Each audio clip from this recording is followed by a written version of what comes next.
Hannah. I'm originally from Conyers, Georgia. I grew up there and went to school there and graduated there. When I graduated, we moved to Oxford, Georgia. And then when I got married, my husband and I moved to Walnut Grove, Georgia. And we have a 3-year-old daughter. And we were affected on the day of the fire with the chemical cloud shifting with the weather. And the fire was said to have been put out, but the cloud was said to have shifted and it was coming in our direction. So we knew then that something wasn't right after we had already planned to just stay inside for the day anyways. We had planned to go to some festivals and stuff, but we saw on social media and on the news about them being on fire again. So we just decided to stay inside and did not know that the cloud was going to shift in our direction until we were made aware on the news that it had shifted. My name is Christina, and I did not grow up in Conyers, Covington area, but I moved to Covington in about the first week in August. I thought it was going to be a fresh start for me and kind of where I'm at in my life and my rebuilds season. And so I found a beautiful 7-acre home and was able to rent that and was just living life and enjoying my peace when on September 29th, the BioLab explosion happened. And, it was just me renting. I had roommates. I had my kitty cat were there at the house in Covington. But I had left to go to work. I had, at the time, I owned a cleaning company. And I heard about the fire at like 5 a.m. I saw something about it, and I thought, BioLab, like, what's that? I was like some science thing? Like, what is a BioLab? I didn't even know what that was really. But I went out and I went to work, and it was close to Conyers. It was closer. It was in Covington, but closer to Conyers. But I was still kind of unaware. I was unaware of what happened, and so I went to work and my clients, and I left. And on the way home, I stopped at Publix, and this was in Covington, and I got out, and I could just feel like people were just looking in the sky. And then I got out of the car, and I'm like, something just feels weird. And I got out, and I could smell this smell that I couldn't really place, like, what exactly it was. And I was like, well, that's odd. And I still didn't really realize, okay, what is this? What's going on? And so I went home, and my roommates were outside. There were a couple of dogs that were actually lost, and we were walking around the neighborhood trying to find their home. They were walking around, so we were walking around outside, unbeknownst to us, in these chemicals, because they were coming towards the section of Covington, and I'm closer to Hannah, over in that area, and I'm probably, I don't know, 20 miles. So after we walked around outside, tried to find the dogs at home, I got back inside, and a couple of hours went by, and I was hearing things, I guess on the news or social media. I don't really watch the news, but I was hearing about this chemical fire. And then I started hearing people, okay, turn off your air. And so we did that. We turned off our air. But by this point, it was very strong outside. The smell was strong. And by this point, I could taste and feel it inside the home. And so I told my roommate, we got to get out of here. They were telling people shelter in place. They were telling people, I think, to evacuate, but my instincts told me we got to go, because like, this is in the house. Like, I can't stay here. And so we ended up leaving. And it kind of goes from there. I evacuated, and I can tell more from my perspective as far as driving through it. I can tell you what happened to my car. I can tell you trying to find a city to escape to, because it was kind of like back and forth. I tried to go to McDonough to my daughter's, but it kind of followed me. The way that the chemical plume, they moved around. They're not just contained to Rockdale County. I don't, so they moved all around. And so I tried to go back actually, but it was just too bad. I couldn't stay there. Hi, my name is Jeramie. I remember hearing about, I don't watch the news, but I remember hearing about the fire, and I grew up in Rockdale, graduated high school, and I just, all I could think was, oh, well, here we go again. It's something that's happened like 3 or 4 times before. And I live far enough away that it didn't really affect me the day of, but I kept seeing on social media that, I followed the progress of it. And, people were having to evacuate their homes, and it was just like this horrible scenario. But again, I didn't live, close enough that it affected me at the moment. Until one morning, I was outside when there was a comet that was close enough that you could see it. It's one of those, see it every 80,000 years from Earth kind of things. And my eyes started burning after a while. And I can't smell from a previous injury that I've sustained. I can't smell. And I didn't really think too much of it then, just dry eyes for whatever reason. But the burn didn't go away. It just stayed with me. So I wound up digging around on Facebook and one of the Morgan County Facebook pages, and started seeing multiple people talking about being able to smell the chemicals and smell the chemicals.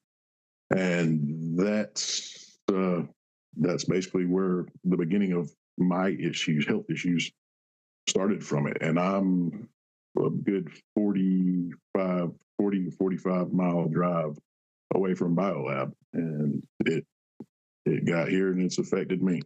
All right. Welcome, everyone, to another episode of Working People, a podcast about the lives, jobs, dreams, and struggles of the working class today. Brought to you in partnership with In These Times magazine and the Real News Network, produced by Jules Taylor, and made possible by the support of listeners like you. Working People is a proud member of the Labor Radio Podcast Network. If you're hungry for more worker and labor-focused shows like ours, follow the link in the show notes and go check out the other great shows in our network. And please support the work that we're doing here at Working People, because we can't keep going without you. Share our episodes with your coworkers and friends and family members. Leave positive reviews of the show on Spotify and Apple Podcasts. And reach out to us if you have recommendations for working folks you'd like us to talk to, or stories you'd like us to investigate. And please support the work that we do at The Real News by going to therealnews.com/donate, especially if you want to see more reporting from the front lines of struggle around the U.S. and across the world. My name is Maximilian Alvarez, and today we've got another crucial installment of our ongoing series, Sacrificed, where we speak with people living, working, and fighting for justice in America's sacrifice zones. Now, sacrifice zones, broadly understood, are areas where people have been left to live in conditions that threaten life itself, from toxic industrial pollution to the deadly intensifying effects of man-made climate change. In a more just and less cruel society, the very concept of a sacrifice zone would not exist. And yet, in America, in the 21st century, after decades of deregulation and public disinvestment, more working class communities are becoming sacrifice zones. And more of us are being set up for sacrifice at the altars of corporate greed and systematized government abandonment. If you've been listening to our reporting over the past year and a half, you already know this. You've heard it in the interviews that we've done with the chemically poisoned residents living in and around East Palestine, Ohio, where a Norfolk Southern bomb train derailed 2 years ago. You've heard it in the stories of working class residents of Curtis Bay and other South Baltimore neighborhoods that have been poisoned for generations by rail giant CSX Transportation, as well as dozens of other toxic polluters concentrated in their part of the city. You've heard it in the firsthand accounts of people on the ground in Asheville, North Carolina, whose lives have been forever changed by the devastation of Hurricane Helene in September. And in this episode, you're going to hear it from 3 folks living near Conyers, Georgia, and who have all been affected by the disastrous and frankly nightmare-inducing chemical fire at the BioLab facility in Conyers, which is about a half hour outside of Atlanta. Now, I know you all saw the photos and videos of the fire when it first happened back in September, because as soon as the fire broke out on September 29th, so many of you sent me emails and DMs about it. And I just want to say I really appreciate you guys doing that. And please continue to send us tips and possible connections so that we can keep reporting on vital stories like this. As always, the most important thing here is that people out there hear directly from affected residents themselves, and that we are lifting up their stories and their voices. And we're going to turn back to our incredible panel of residents in a minute. But before we do that, just to make sure that you have all the background context you need on the fire, I'm going to read at length from a great piece that we'll link in the show notes that Timothy Pratt recently published in the publication Capital and Maine. Now, in the piece, which is titled Chemical Fire at Atlanta Area Plant Sparks Local Movement Against BioLab, Pratt writes, quote, "In late September, a massive billow of smoke from a chemical fire spread over metro Atlanta, lingering for weeks and prompting national news coverage. The smoke has cleared, but the anger has not dissipated in Conyers, the city of 20,000 where the fire occurred, and in surrounding areas. Smoke from the blaze left some residents with breathing difficulties, headaches, dizziness, and skin rashes in the days that followed, along with a deepening worry about their community's safety. The fire was pool chemical company BioLab's 4th in the last 2 decades, a track record that has created what one observer described as, quote, generational rage among residents. Some are now turning to activism for the first time, joined by Atlanta area, mostly Black-led community groups. The population of Conyers is nearly 2/3 Black, causing some in the community to argue that the repeated industrial accidents at the BioLab facility are an example of environmental racism. The result? An unusually fast-growing grassroots movement led by residents fed up with a company that they say has jeopardized their health and the environment for decades. They also blame local, state, and federal authorities for failing to inform the community about the accident's cause and impact in a timely or transparent manner. Many residents want to see the BioLab facility, which is one of the largest employers in town, permanently shut down. Short of that, they seek to prevent future accidents. BioLab declined to comment, directing Capital and Maine to its website, which asserted the company's commitment to supporting affected residents. The cause of the most recent fire was still under investigation as of November 1st, according to the company's website. The response of the company and environmental regulators to the fire has been cold comfort to residents of Conyers and surrounding areas, who are demanding to know if their health is at risk. Locals have been confused about the accident's reach and immediate and long-term impacts.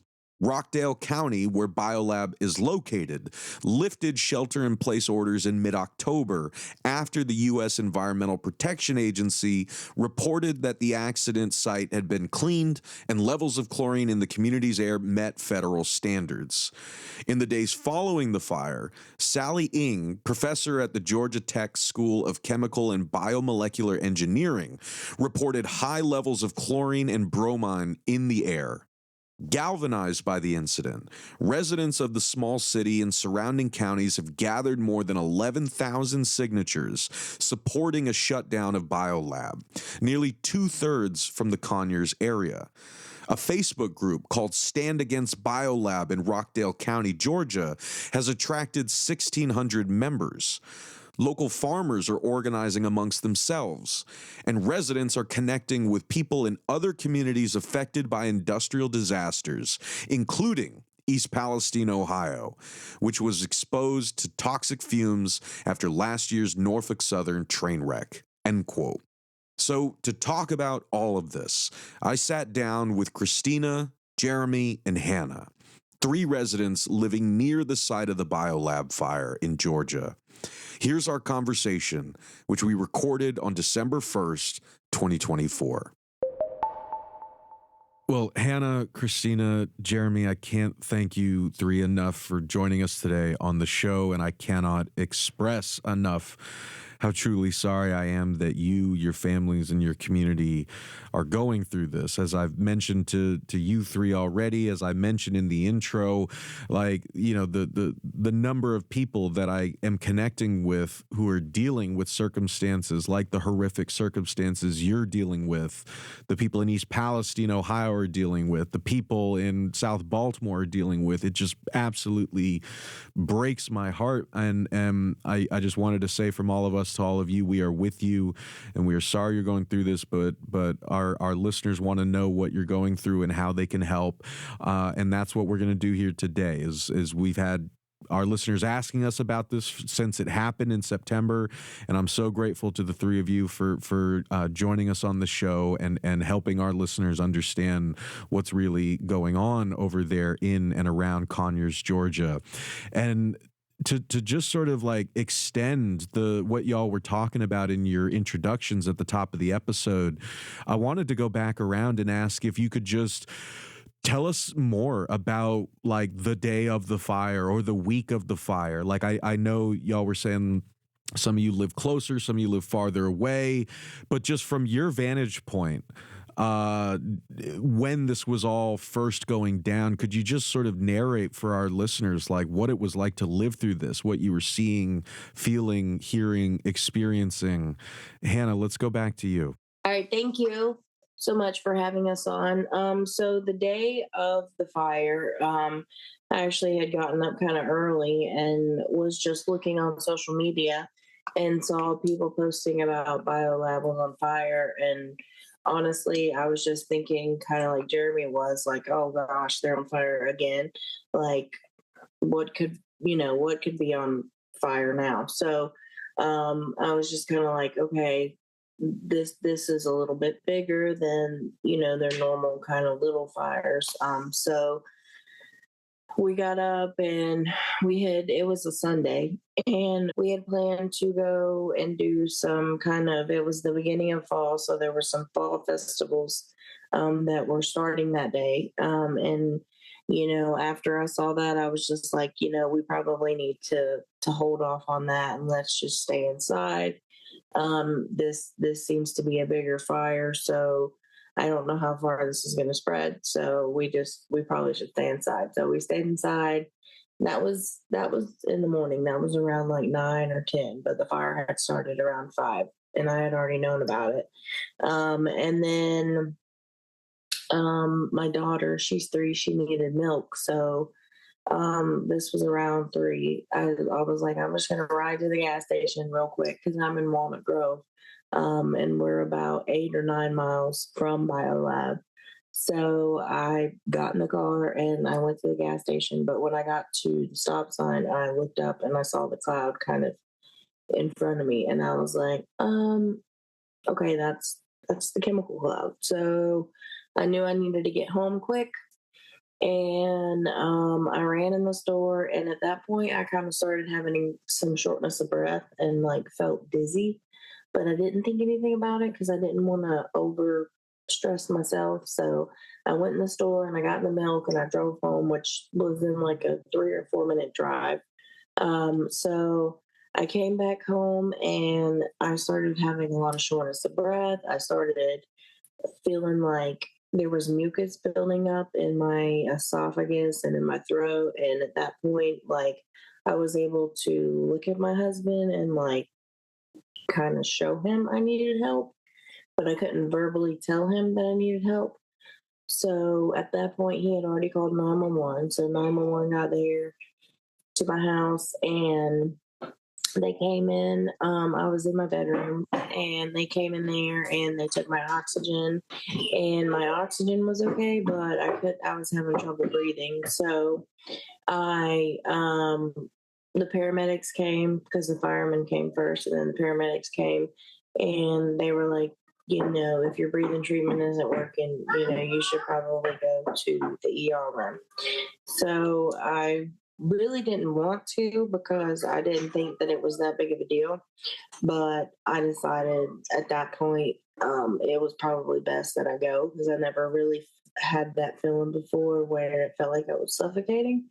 So I got to the ER, and then the ER doctor came over to me, and I was just kind of talking to him because they had given me an IV in the ambulance, and it was the IV Benadryl that they gave me. So by the time I got to the emergency room, I was able to talk to the doctor, and I was just talking to him, and he told me at least two of the chemicals that were in that cloud, which was the chlorine and the bromine.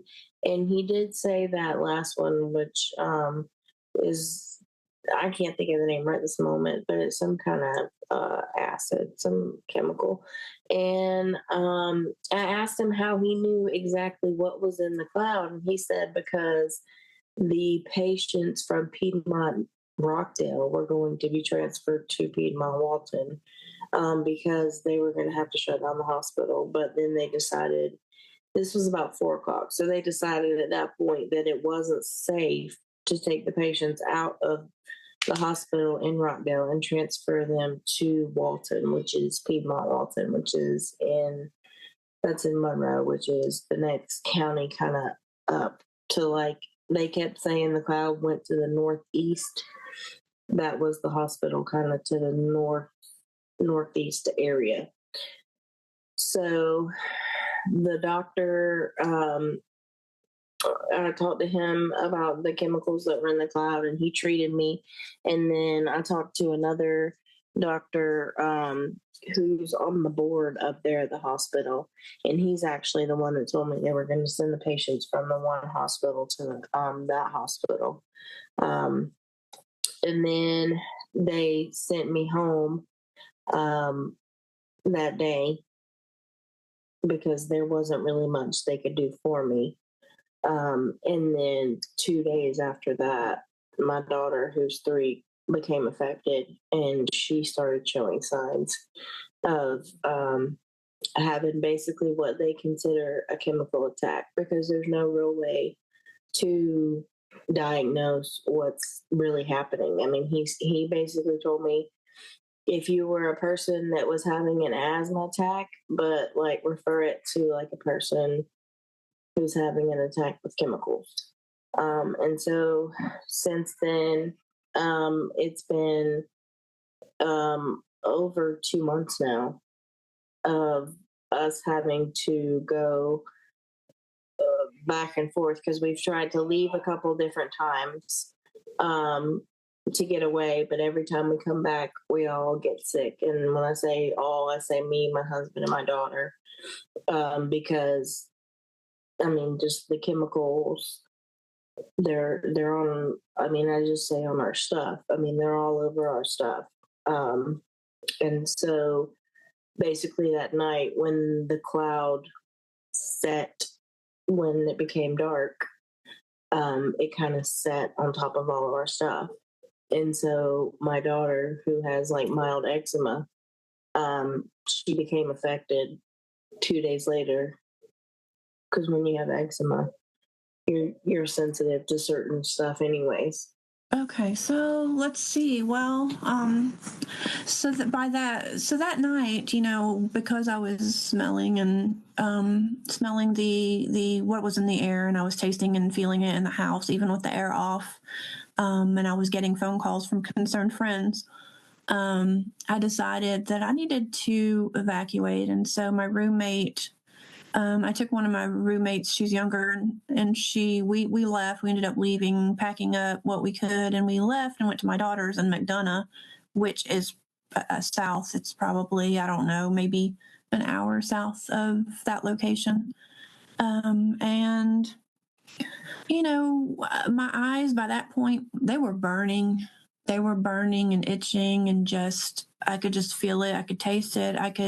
It's just almost indescribable. These chemicals and this chemical burn. And so, we had to drive kind of through Conyers to get down there. And I was just getting a headache, it developed that night. And I had that headache for days and days after, and my eyes burned for days after. I kept washing my eyes out, and I just couldn't get relief. And I just started feeling kind of dizzy, just kind of bad, just feeling fatigue, and just I knew like it was just a bad feeling. And so, but the next morning, I just started getting fearful, and I was having some car trouble. So I was like, well, let me run out and get some breakfast, and maybe I just need to go trade in my car. I don't know what's going to happen. So I drove down Terra Boulevard in McDonough, and I could see the chemical cloud. And it was terrifying because I thought, I'm trying to get away from this, and it's followed me to my daughter's house. And it was terrifying. And so I just began, it was very anxiety producing to know that, okay, where do you go to escape this? First of all, I can't go home, or is it safe to go back home? Do I stay here? Where do I go? I can't, how do you run from a chemical plume? Because you don't know which way the wind blows, And so at some point, I think the following day, we went back home. But again, we had to drive kind of through Conyers, and the smell was just absolutely overpowering. And I believe that driving through there, that's when the chemicals got into my car, my HVAC, because we didn't have the air on or anything. But I think that my HVAC system, I think that's when it got exposed. And it was just, even with masks on, it was just overpowering just to be around that. But we went back home, and my sister came, and she spent the night, and she's like, no, you're not crazy, you're not. I can definitely tell this is in this house. I can feel it, I can taste it. Because at that point I'm like, okay, maybe I'm just being paranoid, maybe I'm not really, maybe it's not really as bad in the house. But she confirmed to me that yes, it was. And so from there, we just had to leave. I just had to leave again, and I packed up what I could, but I left some belongings because I couldn't take everything. And so at that point, I just had to leave and find fresher air. And so I came up to Cherokee County area. But by that point, I was very sick. I had to end up going to the ER because I was dizzy and I was fatigued. Some of the same symptoms. My eyes were burning, and I was passing out. I actually passed out at one point, and then I was hospitalized after that, because after I went to the ER, they didn't really know how to treat that. She didn't really know what to give me, so she prescribed me an anxiety pill, and she prescribed me a steroid at the urgent care. And then I just had some trouble with my insurance getting the prescriptions, and by that point, I was just very anxious and very upset, and no one really would take it seriously because I was in another county and they didn't experience that. So the fact of walking through that alone, basically, because besides my sister, she knew this is really what's going on. But to explain to somebody that's not really experiencing that or walking through that, they don't really understand what you're going through. And so, I kept feeling bad. And finally I was like, I need to go to the emergency room. I need to go to the hospital. Something is not right. These headaches, they won't stop. And so my sister took me to the hospital. And when I got there, they thought that I was having a stroke.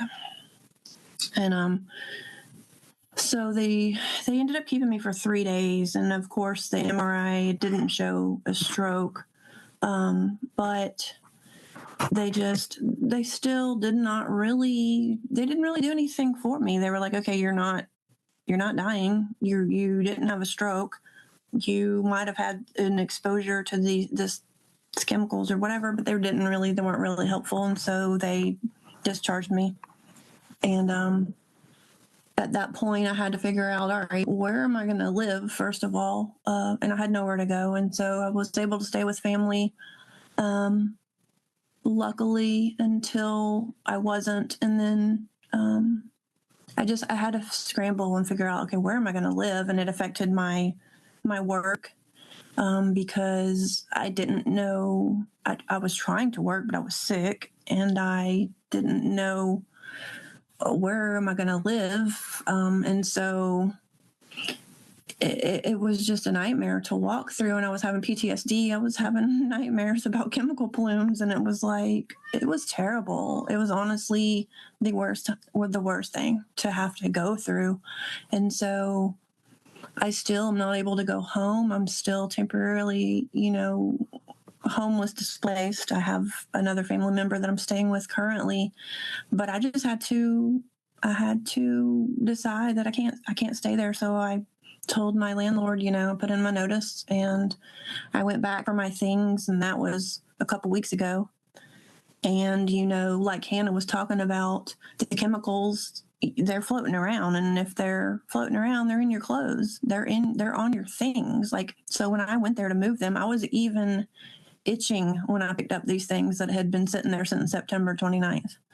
And they were making me itch. They made a rash. I remember my arms having a rash on them when I was just even moving my things out. I ended up having to throw away a lot of things. I ended up just leaving some things because it just affected me. But right here, I want to go into the fact that it didn't affect some people. And I don't know if you guys, Hannah, if you guys experienced that too, because it didn't affect everybody that way. Like, they might have had some symptoms, but for other people, it affected people way worse. I was affected a week or so after the initial fire there, which never seemed to go out magically. And I was overexposed because I can't smell. And it was dark outside the morning that I was out there, and I was looking for this comet, and I was just breathing this stuff in. And because it was dark, I couldn't see what would look like a normal fog, but it obviously was the chemicals in the air. Until I started, really, really getting concerned about my eyes burning so bad. And then I started looking around on Facebook, saw in a Morgan County group that there was multiple people talking about it, and sun comes out and boom, there's, you can see it. It's obvious that it's there. It's just floating like fog. And that lasted for half the day. And later that day, the sensation never really went away. I noticed that my breathing started getting worse throughout the day. I have asthma, but it doesn't really bother me that bad. But this was just it was really hard for me to catch my breath. And eventually I wound up having to go to the emergency room from what felt like an anaphylactic shock sensation. I couldn't even swallow as my throat was so raw, like I had eaten some crushed glass kind of sensation. And they gave me the Benadryl, steroid shot, and the IV drip for dehydration, and sent me home with, they all recognized at the hospital here in Morgan County what was going on. And they were all very familiar with, the fire. And they sent me home. I had some prednisone to take. And then, was it the next day or the day after that, I went right back to the hospital because my blood pressure and my heart rate had shot through the roof. I saw a different doctor there in the emergency room, but they were all, again, very familiar with what's going on and, the side effects from all these things. They let me go then after everything had calmed back down. Let me go home. And I looked at my release form and it said anxiety attack.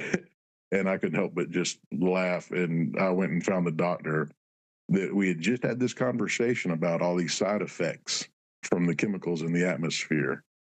And cardiac dysrhythmia is a side effect. And he said, oh, well, I'll change it in the system. So it's almost like they didn't want to admit it or talk about it or just act like it didn't exist, even though I just spent the last few hours there talking to them about it. And they were all in agreement with it. Then I came home, and luckily I live far enough away where it didn't affect me continuously. It was amazing that the wind was able to blow it after that far out, from the date of the fire, that there was still enough of it in the atmosphere that it was able to come 45-ish miles away and affect me that day. And that was basically just kind of the beginning of the problems. There was the itchiness, the dry eyes, which leading to vision issues, the heart issues, random rapid heart rate, blood pressure issues, shortness of breath, blood in my nose. It's just been this crazy, debilitating thing. And like Christina was saying, it doesn't affect everybody, because people obviously still live in Conyers and they're doing okay-ish for the most part. I mean, I do know some person that's slightly homeless living in a little shed, and she's saying her skin is on fire all the time. But it's been incredibly debilitating. And every time I go back to Conyers or even Covington, to church or the doctors there, the gastroenterologist, that was another thing. I was just feeling kind of like really sick a lot, sick to my stomach, fatigue, muscle fatigue, tired, drunk, the drunk sensation. It's very disorienting, kind of a vertigo sensation that I get, and like a weakness where I feel like I'm walking through water, like I feel weighted down. Hard to lift my legs or even, lift my hands while I'm sitting in a chair. And it's just been really, really bad. And none of the doctors really want to dig into it or take it seriously again, or do the right tests for anything. They just, oh, well, here, you'll be fine. Try this, that, or the other. And I don't know what to do. I don't know how to make these symptoms go away. Because like I said, every time I go back anywhere, near there, it kind of magnifies the symptoms all over again. And I just feel like I'm constantly starting over from, ground zero.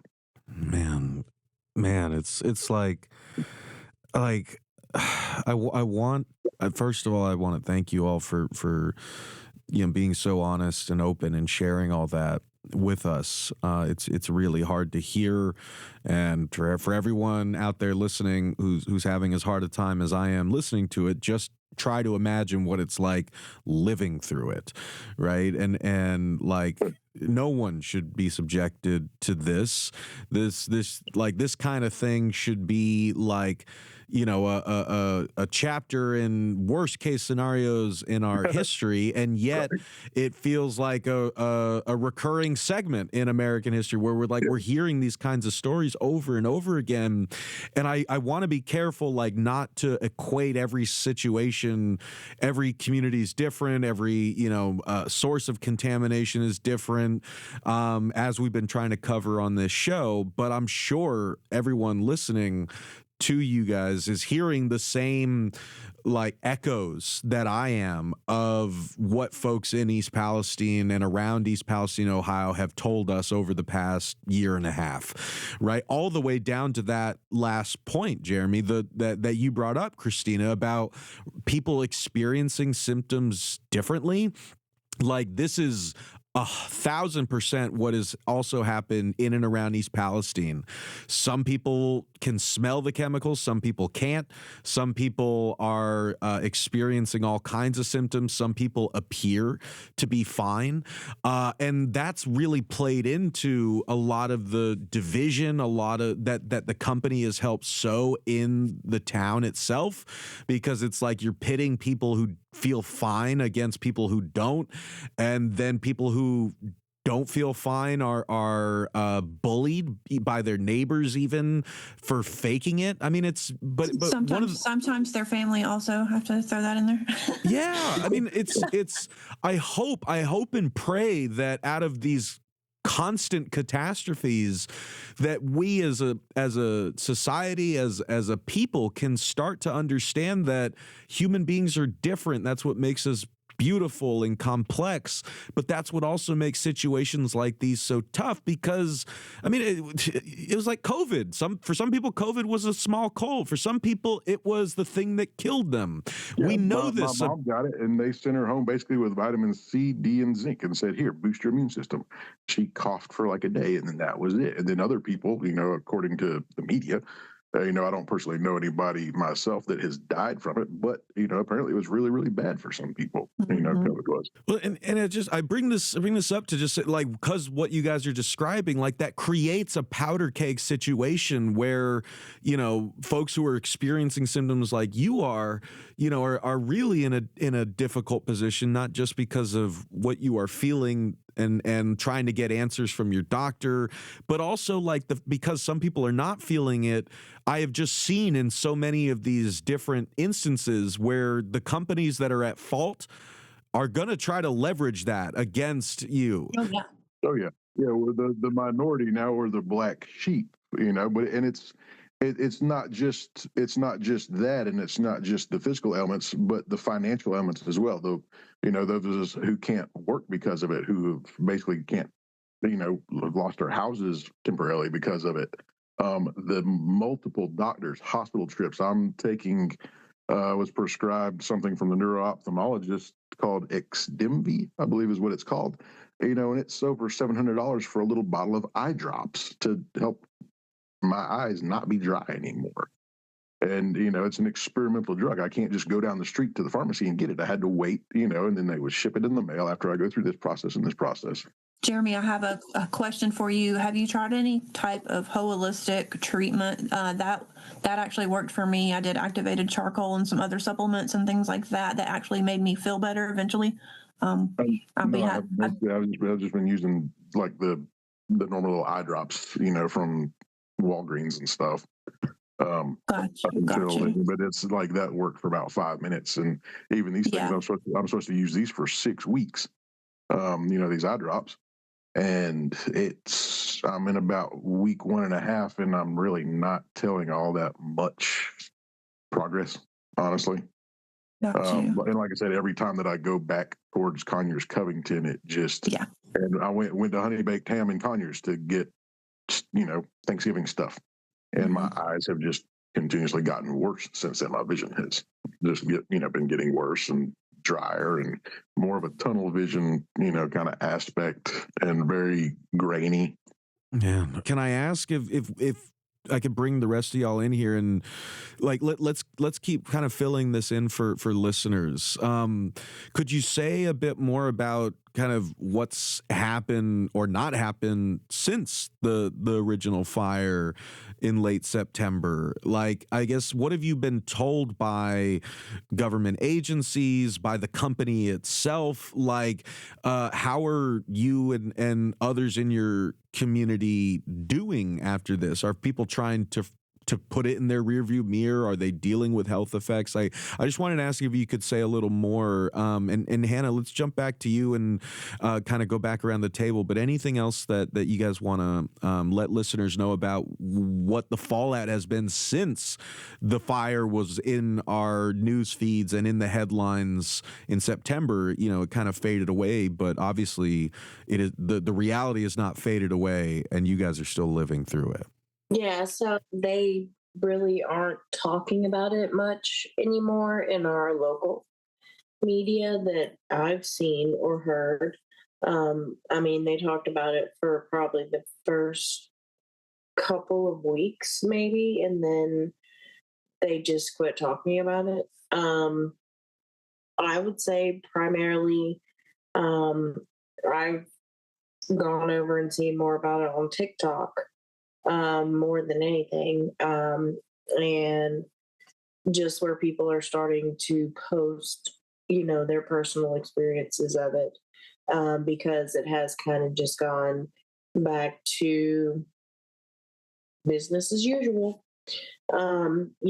Kind of there ain't nothing, there's nothing to see. Like everything's okay, which it's not, and it's not okay. We had to leave the area at least 3 times, 3 different weekends we left the area.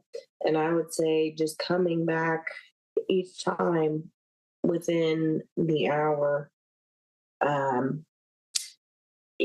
I can personally tell a difference. My daughter, she's 3, so she can't really tell me. I have to kind of just go by her actions and how she's acting. I can definitely tell that when we are away from the area, she acts like she feels better. But when we get close to the area, she's kind of irritated, I guess you would say. But there's not really much I can do, because I can only leave town, so many times.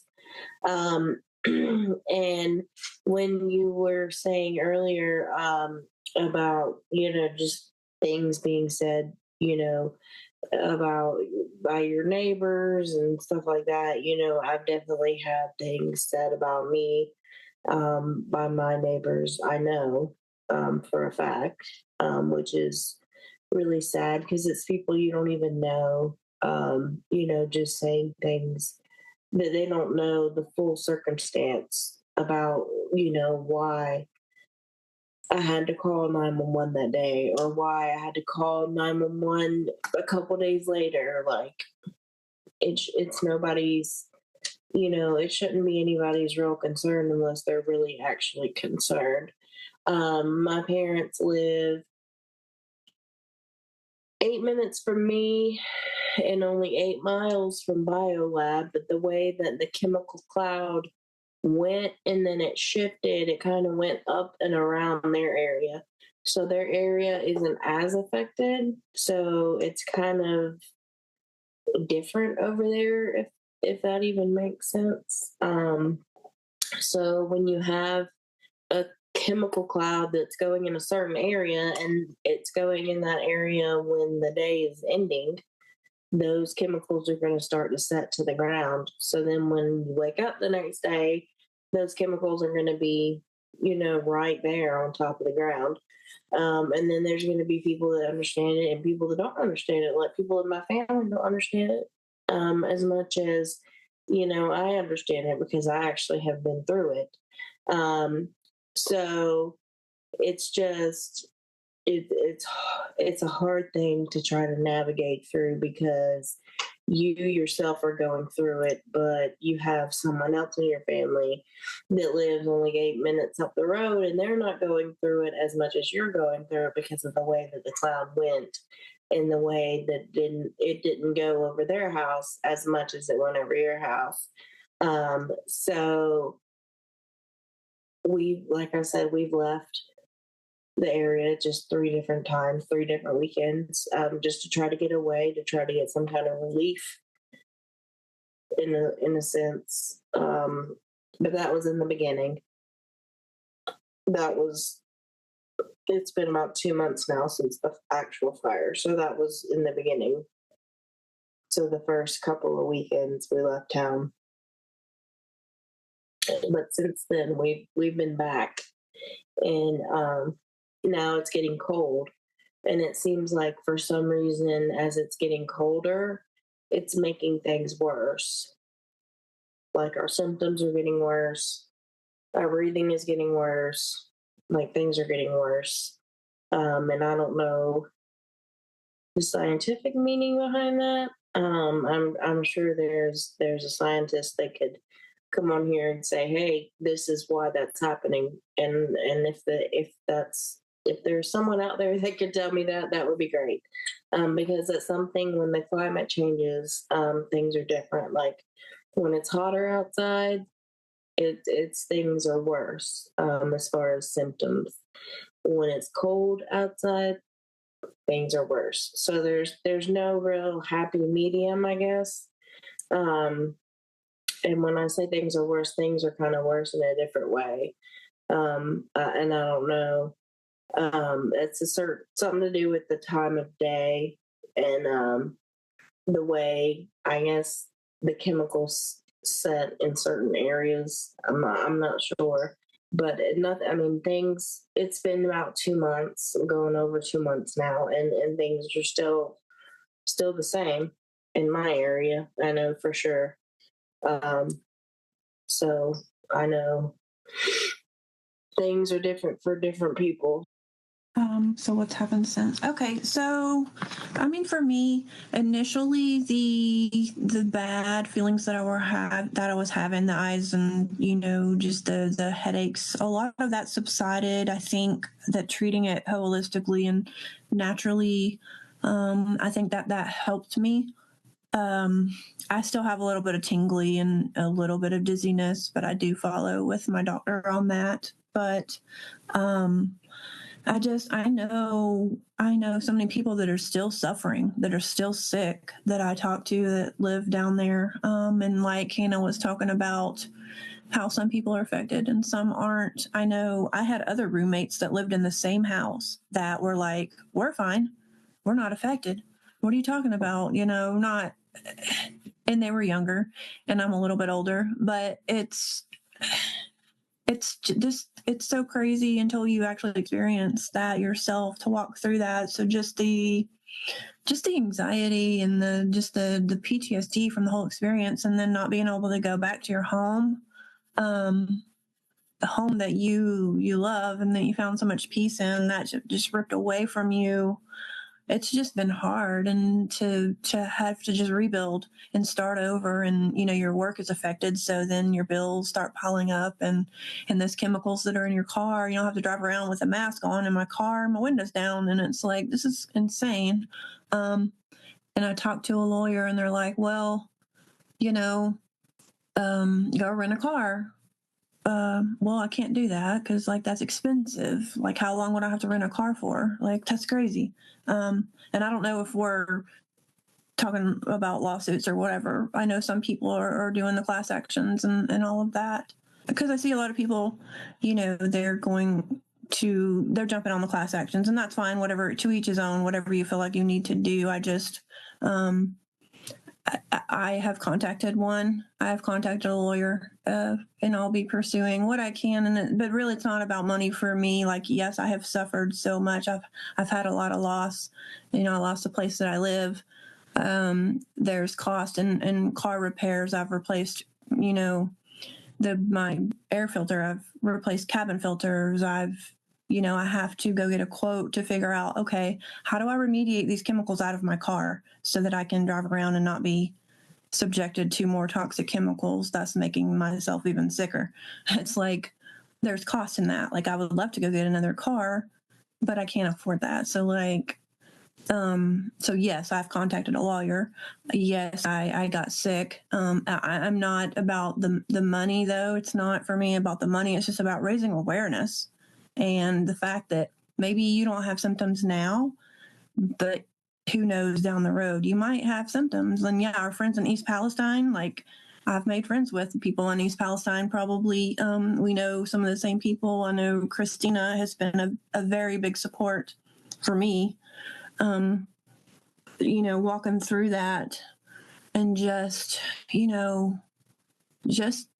she's still suffering, a year or more, over a year later, she's still suffering. So that, I'm saying that to say, just because you're sick now doesn't mean that you're not going to be sick down the road. And I think that the media has downplayed and, downplayed. They didn't even tell us what the chemicals were I mean, it took Scott investigating, and coming on the ground like he did in East Palestine to tell us, like, okay, this is actually what we're dealing with. Let's not cover that up. Let's, and the whole EPA thing. It's just like, it goes so deep. It really goes so deep. And it's like, I'm just so tired of these companies putting profits over people. It's just not right. And so I'm honored and I'm happy to be a part of bringing awareness to this tragedy, and it's happening all over. So I just have to say that. And I'm in agreement. Thank you for the opportunity to bring awareness to stuff. And I always try to, the half glass full thing. There's always a silver lining, and I always try to look for the good in something, even if it's bad. And that's what this could be. Could turn into is some way to stop companies like this from just bulldozing, over the common people who are the ones that are really suffering. It's been crazy. Luckily, like I said, I live far enough away where me and the people around me don't seem to be affected anymore. I need to get my water tested because I have well water, and there's a possibility that there's some slight trace minerals in something that could just kind of be, underlying or prolonging, a condition. And yes, definitely going to be looking for a lawyer. I'm not trying to get rich. I don't think anybody's going to get $1 million out of it, but it is a financial burden on those who were seriously affected by it and who continue to be. And that's the thing, is we don't know how long out into the future, are these symptoms going to last? How bad can they get? Like, how bad is this really for your heart or your eyes or your lungs? Who knows what it could turn into in the future. I'm thankful for the doctors that I've seen. I'm thankful for the medication and trying to get well, but it just doesn't stop, though. From my point of view, it's just this ever occurring thing, because it's still in the atmosphere. There's still something there, and who knows what all there was. Who knows how does that ever get out of the atmosphere, out of the air? Hannah, like you're talking about, that's why I think they did the curfew at nights, was because during the day when it was warmer, it all rose into the, all the chemicals and everything rose up into the atmosphere. And then at night, when it cooled down, they all lowered back down. And it's just it's just a tragedy on so many different levels, but everybody want to act like it didn't happen. There's petitions to have the place closed down. Well, that obviously hasn't worked yet. What do we have to do to force these incredibly dangerous companies to shut down, or to move to a much safer location? That's close enough to Atlanta where it could affect millions of people, probably, or possibly. It's just I don't know. It's really sad.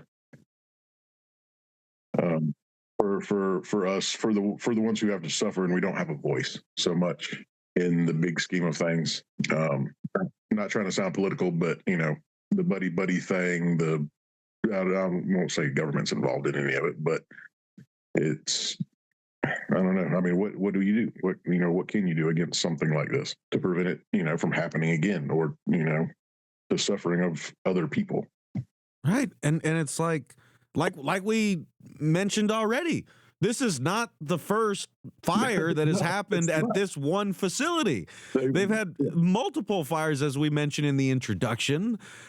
Same way that, after East Palestine, people were realizing there are over 1,000 train derailments every year, just they could happen in a major population center. We need the media to start talking about it, to continuously bring light to it and bring awareness to it, because for people who aren't, don't know somebody personally involved, it's just kind of, oh, well, that stinks for them, out of sight, out of mind. Well, and I really can't thank you three enough for, after all you've gone through and all you continue to go through, like for being willing to come on, talk to us, share your story so openly and vulnerably. And like I said in the beginning, like, we are sending nothing but love and solidarity to you all and everyone down there, and we're not going to give up on y'all. And so I want to assure listeners that this is not the last time that we're going to be talking, with Hannah, Christina, and Jeramie, talking about Conyers and the BioLab fire. Like, we want to do more follow-ups on this, and I know I got to let you guys go here in a minute, and there's still so much to talk about. So I want to save some more for the next time that we have you on, and I want to make that sooner rather than later.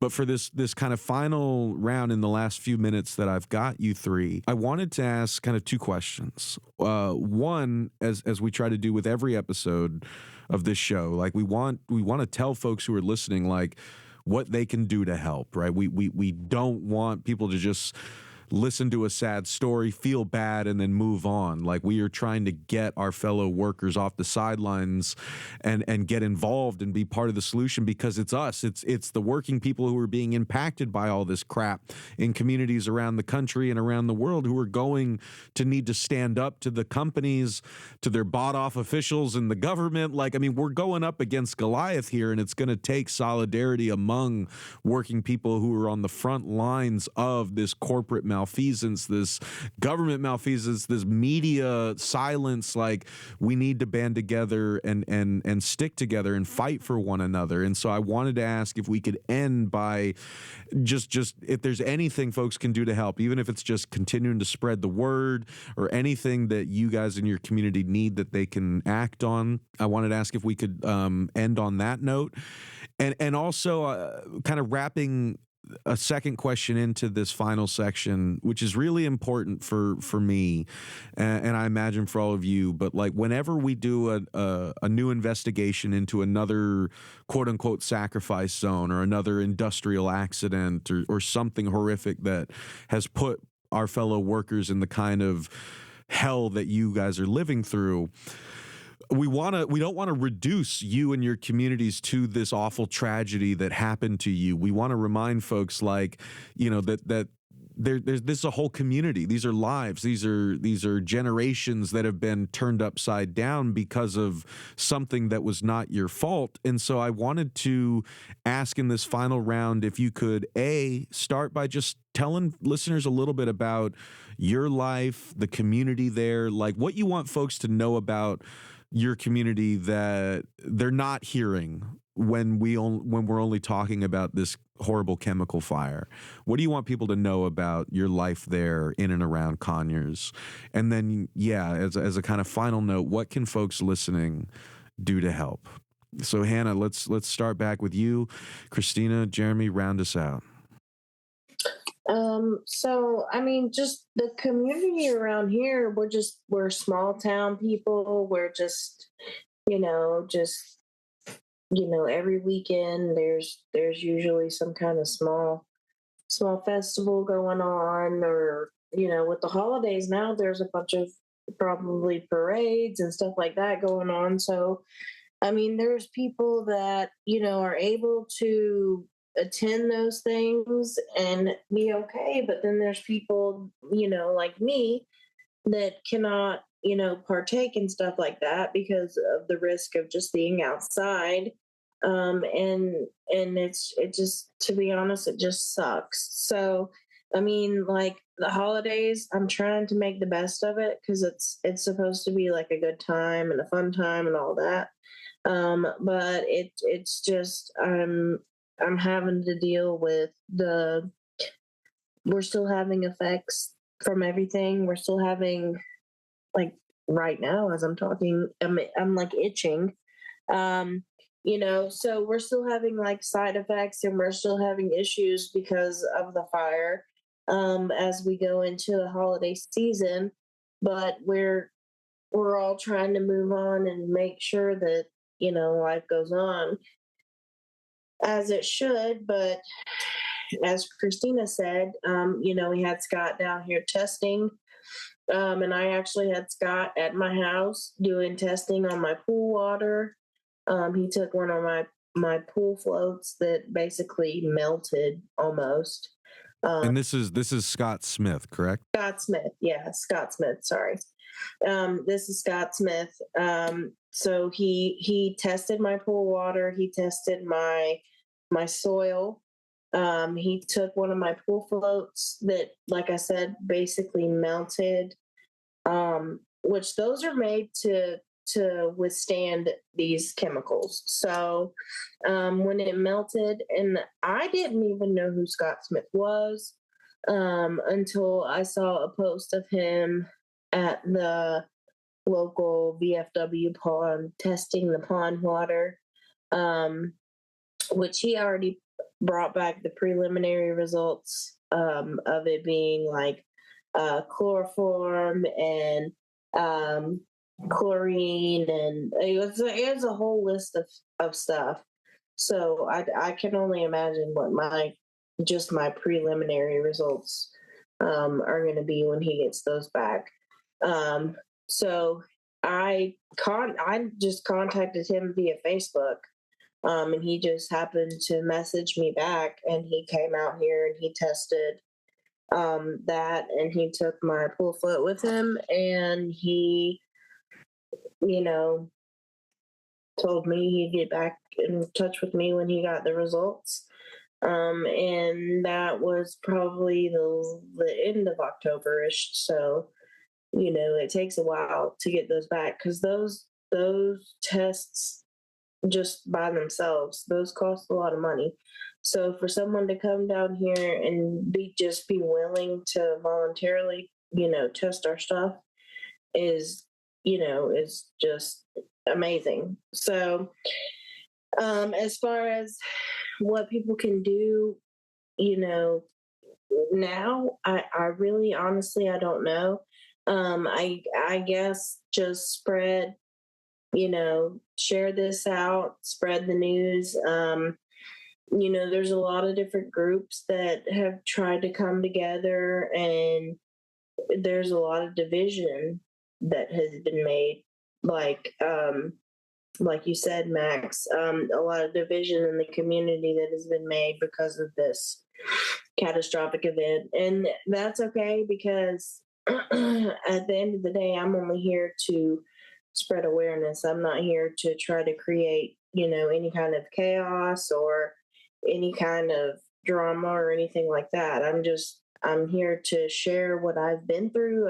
I'm here to share what's helping me. I'm here, basically, what they call DIY, do it yourself, stuff that has helped my kid, with her doctor says she has mild eczema, but he doesn't really know if she does or doesn't. So he's just treating it as that. So just different things that I've done to try to help, my kid get through it, which it's more of an emotional thing than it is.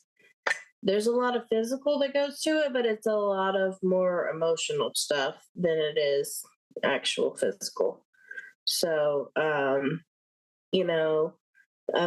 this isn't over, and it's a long way from being over. Especially, like I said, when I knew that there was possibly still, off-gassing going on, and then, I saw a video of it actually going on a couple days, either before or after Thanksgiving. So they still have the chemicals on site, and they're still trying to get rid of them. And there's a lot of them that they have to get rid of. So, basically just, keep listening for updates. Hopefully we'll have, more better information next time. I don't know. I hope it's not worse information. I don't know. I just wanted to say it starts with just understanding and raising that awareness, and just educating people. I know people right now that are still having symptoms. They're still suffering, and they don't even really know what to do. I don't know. And doctors, they don't know. So just educating. We've got to come together as people and just have some understanding and some compassion. I don't know what that looks like exactly, but like educating, do the research if you're a doctor to determine like how do I treat these people, or the mental health side of it, like Hannah mentioned, it was traumatic to go through these things, traumatic. And so, and people don't even realize the trauma that they went through. They don't even know. And so just really educating people and just bringing awareness to the situation, just being the change you want to see. I don't know what that looks like across the board, but I just think we need to stop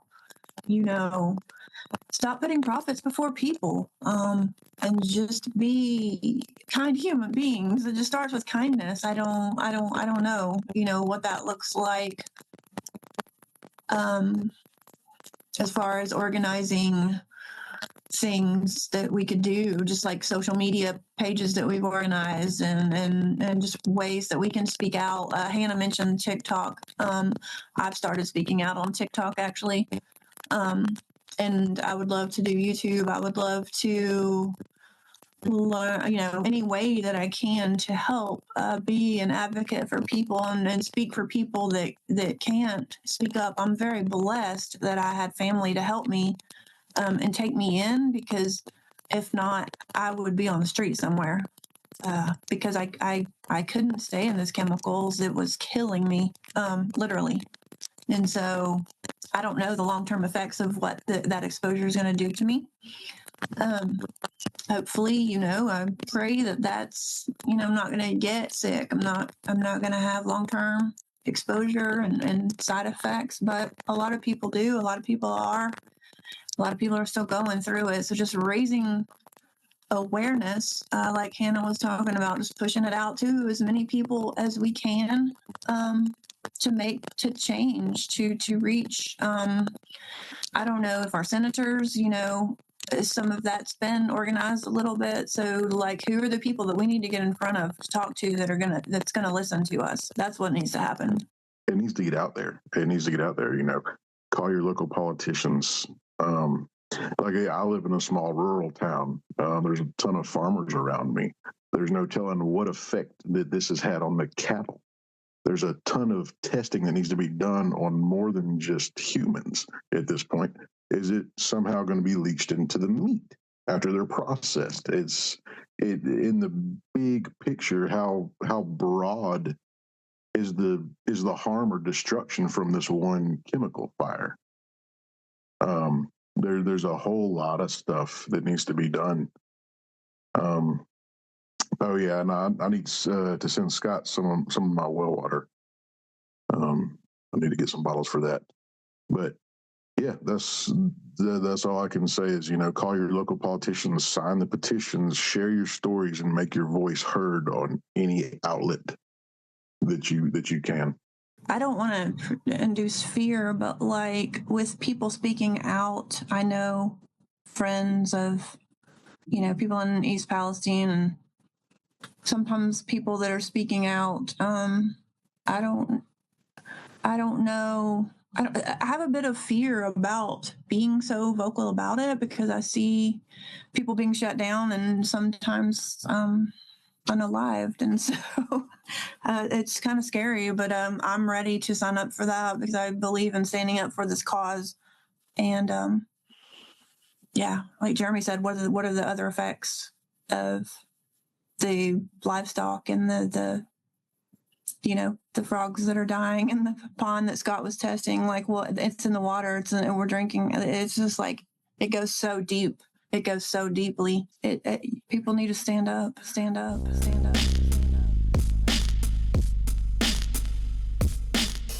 All right, right, gang, that's going to wrap things up for us this week. Once again, I want to thank our guests, Christina, Jeramie, and Hannah, for trusting us and our listeners with their heartbreaking and enraging stories, and for sharing their experiences so openly with us. Please, I am begging you all, don't forget about them. Don't forget about East Palestine. Don't forget about South Baltimore. Don't forget about Asheville and other areas impacted by this year's hurricanes. Don't forget. Don't wait for something like this to happen in your community, and it may already be happening.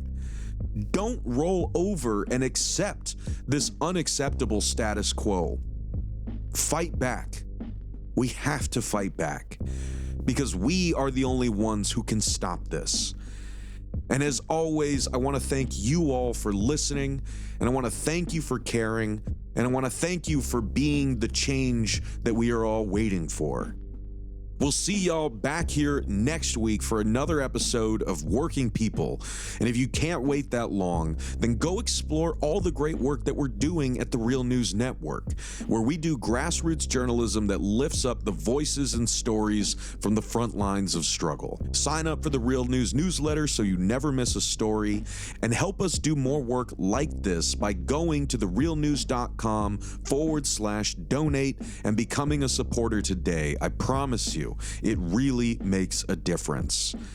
I'm Maximilian Alvarez. Take care of yourselves. Take care of each other.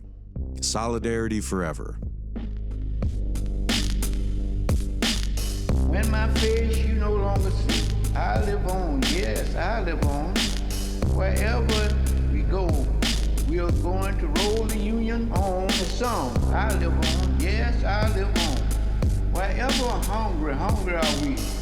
Just as hungry can be. This song, I live on, yes, I live on.